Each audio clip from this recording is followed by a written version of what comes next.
دوسری چیز کیا ہے؟ دوسری کیا ہے؟ طلاق۔ غصہ آ گیا، اب میں اور کچھ کر نہیں سکتا، ہاتھ بھی نہیں بیگم پہ اٹھا سکتا، چلو میں زبان تو چلا سکتا ہوں، میں اسے یہ تو کہہ سکتا ہوں کہ تجھے میں نے فارغ کیا، تجھے میں نے 3 دے دی، میں تجھے یہ تو کہہ سکتا ہوں، زبان تو میری چل سکتی ہے غصے میں آ کر۔ اور پھر بعض حضرات جب غصے میں یہ بات کر لیتے ہیں تو پھر بعد میں آتے ہیں، جی اب بتائیں کہ حضرت صاحب طلاق دے دی ہے، 3 طلاقیں دے دی ہیں، ہن کوئی راہ کڈو، اب کوئی راستہ بولیے، اب کوئی راستہ نکالیے، لیکن اب کوئی راستہ نہیں ہے، اب کوئی راستہ۔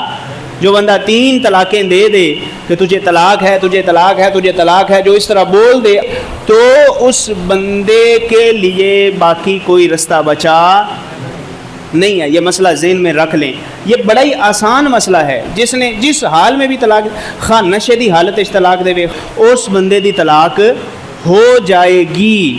لہٰذا یوں پوچھنا کہ 3 طلاقیں دے دی ہیں، اب ذرا ہمیں بتائیں کہ ہم کوئی اور رستہ نکال لیں، تو اس کا کوئی اور رستہ نہیں ہے۔ شریعت نے بڑا خوبصورت اصول دیا ہے، احسن طلاق۔ شریعت فرماتی ہے کہ اگر تمہیں زیادہ غصہ ہی آ گیا نا، اور تم دیکھتے ہو کہ تمہاری بیوی بے نمازی ہے، اول تو ہمارے معاشرے میں مسائل کا پتہ ہی نہیں ہوتا مردوں کو کہ طلاق کے مسائل کیا ہیں، کب طلاق دے سکتے، اپنے ذاتی غصے کی وجہ سے کہ فلاں میری بیوی نے مجھے یہ بات کیوں کی میں اس کو طلاق دیتا ہوں۔ نہیں، اگر شرعی مسئلہ ہے، مثال کے طور پہ بیوی کے غلط تعلقات ہیں باہر کسی کے ساتھ، یا بیوی بے نمازی ہے اور ایسی بے نمازی ہے کہ نماز کے قریب بھی نہیں جاتی اور بہت گناہ گار ہے، بہت زیادہ گناہ گار ہے، بہت ہٹ دھرم ہے اور نافرمان ہے شوہر کی، تو یہ صورت ہو سکتی ہے۔ مگر اس میں بھی کیا فرمایا؟ احسن طریقہ یہ ہے کہ سرکار دو عالم صلی اللہ علیہ وسلم کی شریعت یہ ارشاد فرماتی ہے کہ وہ پاکی کے ایام، وہ حیض کے علاوہ جو پاکی کے ایام ہوتے ہیں ان میں جس میں مرد عورت کے قریب نہیں گیا، مسئلہ ذرا حیا کے خلاف ہے لیکن بیان کرنا ضروری ہے سمجھانے کے لیے، ٹھیک ہے، آپ نے توجہ سے سماعت کرنی ہے۔ تو وہ پاکی کے ایام، حیض کے نہیں، پاکی کے ایام جن میں بندہ عورت کے قریب نہیں گیا، اس میں 1 طلاق دے دے، زبان سے کیا بولے؟ تجھے 1 طلاق ہے بس۔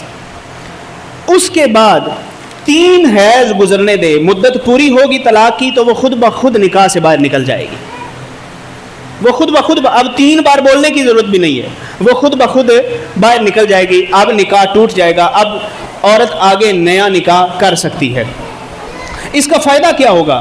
فائدہ یہ ہوگا کہ ایک بار طلاق دینے کے بعد جو مدت ہوتی ہے نا، عدت کی جو مدت ہوتی ہے 3 حیض، اس کے اندر اگر یہ رجوع کرنا چاہیں، واپس رشتہ بنانا چاہیں تو بنا سکتے ہیں، نکاح کے بغیر بھی، مطلب نکاح کے بغیر یہ آپس میں تعلق بنا لیں تو ٹھیک ہے، ان کا رشتہ بچ جائے گا۔ اور اگر مدت گزر گئی ہے عدت کی تو اس کے بعد یہ پھر نیا نکاح کر سکتے ہیں حق مہر کے ذریعے سے۔ اس میں ضروری نہیں ہے کہ وہ عورت جا کے کسی سے نکاح کرے، اور جو معاملات دیگر ہوتے ہیں وہ ضروری نہیں ہے، بلکہ وہ ہیں ہی نہیں، کیونکہ طلاق 1 دی ہے۔ تو اس کا یہ فائدہ ہے، شریعت نے ہمیں بڑے خوبصورت اصول دیے ہیں۔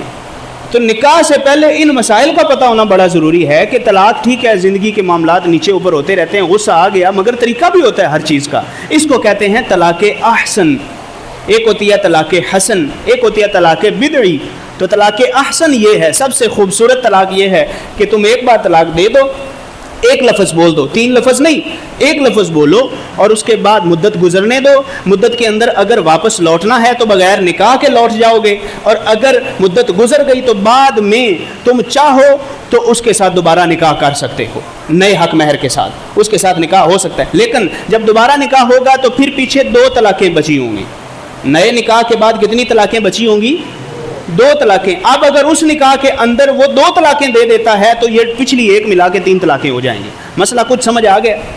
تو یہ ہے، ان اصولوں کو سمجھنا چاہیے۔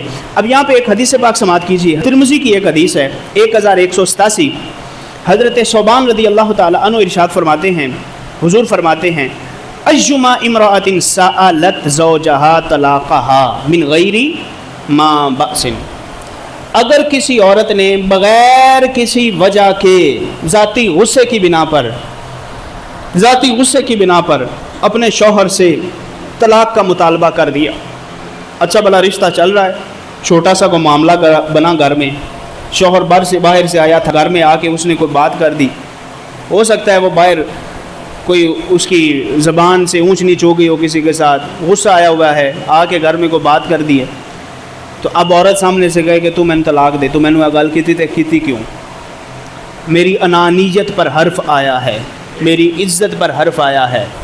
فرمایا جو عورت اس طرح سے طلاق کا مطالبہ کرے بغیر کسی وجہ کے، فحرام علیہ رائحۃ الجنہ، فرمایا جنت تو جنت رہی، جنت کی خوشبو بھی اس عورت پر حرام کر دی جاتی ہے۔ ایسی عورت پر جنت کی خوشبو، اور جنت کی خوشبو کے بارے حدیث سے پاک ہے کہ جنت سے 500 سال کی مسافت پر دور جنت کی خوشبو سونگھی جا سکے گی، اور اس عورت کو جنت کے 500 سال کی مسافت پر بھی نہیں رکھا جائے گا، اتنا دور جنت سے پھینک دیا جائے گا کہ جو بغیر کسی وجہ کے اپنے شوہر سے طلاق کا مطالبہ کر دیتی ہے۔ تو اتنے اگر قبول ہے کہنے سے یہ رشتہ پکا ہو جاتا ہے، تو 3 بار طلاق کا لفظ بولنے سے یہ رشتہ ٹوٹ بھی جاتا ہے۔ یہ رشتہ جتنا پکا ہے یہ اتنا کچا بھی ہے۔ ایک آخری حدیث پاک میں عرض کرتا ہوں اس عنوان پہ اور بات ختم کرتے ہیں۔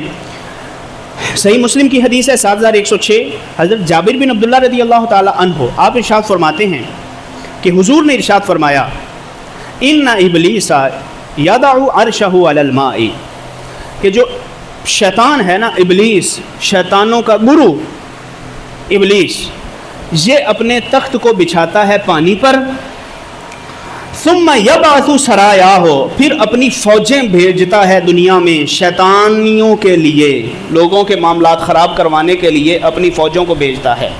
کون بھیجتا ہے؟ شیطان۔ کون بھیجتا ہے؟ شیطان۔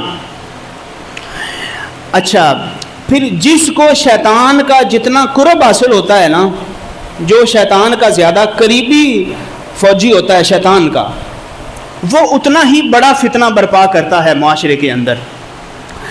پھر رات کو آ کر خبر دی جاتی ہے، رپورٹ پیش کی جاتی ہے بڑے شیطان کو، سارے نیچے والے شیطان یہ آ کر رپورٹ پیش کرتے ہیں، فعلت کلا و کلا، ہم نے آج یہ کچھ کیا ہے، ہم نے آج یہ کچھ کیا ہے، میں نے فلاں معاملہ کیا ہے، میں نے فلاں گھر چوری کروائی، میں نے فلاں کا یہ کروایا، میں نے فلاں۔ فَيَقُولُ مَا صَنَعْتَ شَيْئًا، شیطان کہتا ہے تو نے کچھ نہیں کیا، تو نے آپ جاگ رہے ہیں، کچھ نہیں کیا۔ سبحان اللہ بولیے۔ آپ کو جگانے کے لیے بات کی ہے، ورنہ شیطان کی بات پہ سبحان اللہ بنتی نہیں ہے۔ یار دیکھ لیا کریں سبحان اللہ کہاں پہ کہنی ہے کہاں نہیں کہنی۔ اچھا جی، فَيَقُولُ مَا صَنَعْتَ شَيْئًا، وہ کہتا ہے کچھ نہیں، تو نے تو کچھ نہیں کیا۔ دوسرا آتا ہے، وہ کہتا ہے مَا تَرَكْتُهُ حَتَّى فَرَّقْتُ بَيْنَهُ وَبَيْنَ امْرَأَتِهِ، آج میں نے جو کارنامہ سر انجام دیا ہے نا وہ کسی نے نہیں دیا۔ وہ کہتا ہے کیا کیا؟ کہتا ہے آج میں نے ایک شوہر اور ایک بیوی کے درمیان طلاق کروا دی ہے۔ شیطان پھر پتہ ہے کیا کرتا ہے؟ فَيُدْنِيهِ مِنْهُ، اس چیلے کو پکڑ کے اپنے قریب کرتا ہے اور کہتا ہے نعم انت، تو کتنا اچھا ہے، فَيَلْتَزِمُهُ، اور اس کو سینے سے لگا لیتا ہے۔ صرف ایک بات سرکار نے کی ہے، شیطان کتنے دنیا میں کام کرواتا ہے، لیکن سرکار فرماتے ہیں کسی چیلے کے کسی کام پر، کسی شیطان پوڑی جس کو ہم بولتے ہیں، کسی شیطان پوڑی پر وہ شیطان کسی چیلے کو سینے سے نہیں لگاتا۔ کب لگاتا ہے؟ جب میاں بیوی کے درمیان جدائی ہو جاتی ہے، طلاق ہو جاتی ہے۔ اور ہم دیکھیں تو جب دو میاں بیوی کے درمیان طلاق ہوتی ہے تو اس سے صرف دو انسانوں کا رشتہ نہیں ٹوٹتا، بلکہ دو خاندانوں کا تعلق ٹوٹ جاتا ہے۔ کچھ اس کے ساتھ ہوتے ہیں، کچھ اس کے ساتھ، پھر معاشرے کے اندر خرابیاں پیدا ہوتی ہیں کہ پھر نیچے تک معاملات آتے ہیں۔ تو یہ اتنی بری چیز ہے، مگر اس کی بنیاد کیا ہے؟ طلاق کی بنیاد کیا ہے؟ کیا ہے؟ میں نے بات شروع میں کیا؟ غصہ۔ کیا ہے؟ طلاق کے شروع میں کیا چیز ہوتی ہے؟ اس کے پس منظر میں کیا چیز ہے؟ پس پشت کیا چیز ہے؟ غصہ کرنا اور غصے کو نکال دینا۔ اسی طرح خودکشی کے پس منظر میں کیا ہے؟ غصہ۔ اس لیے سرکار نے فرمایا تھا اس صحابی کو، جب انہوں نے کہا حضور مجھے نصیحت کریں، فرمایا غصہ نہ کر۔ پھر کہا نصیحت کریں، فرمایا غصہ نہ کر۔ پھر کہا نصیحت کریں، فرمایا غصہ نہ کر۔ کہتے ہیں میں اس نتیجے پر پہنچا کہ معاشرے کی ساری خرابیوں کی بنیاد اور جڑ غصہ ہے۔ اللہ تبارک و تعالی ہم سب کو نیک بننے کی توفیق عطا فرمائے، گناہوں سے بچنے کی توفیق عطا فرمائے۔